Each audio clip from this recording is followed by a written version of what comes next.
শ্রীরাম বৃন্দাবনে এবার একটু কথা শুনতে হবে মা, শান্ত মনে একটু আস্বাদন করুন। বৃন্দাবনে ভগবান কৃষ্ণ তিনি যখন বৃন্দাবন থেকে কংস মহারাজ মথুরা থেকে বৃন্দাবন থেকে নিয়ে যায় মহারাজ কংসকে বধ করার পর ভগবান কৃষ্ণ তার মাতা পিতাকে উদ্ধার করে, মাতা পিতা মানে মাতা দেবকী বসুদেবকে উদ্ধার করার পর তিনি চলে যান গুরু গৃহে।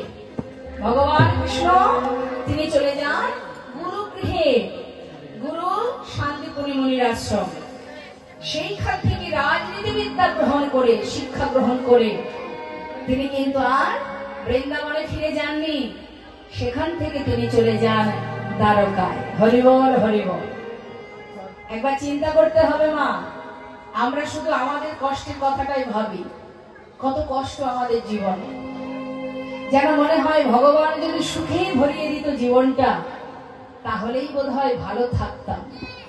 জেনে রাখবেন, শুধু সুখী পরিপূর্ণ জীবন নয়, আবার শুধু দুঃখী জীবন নয়।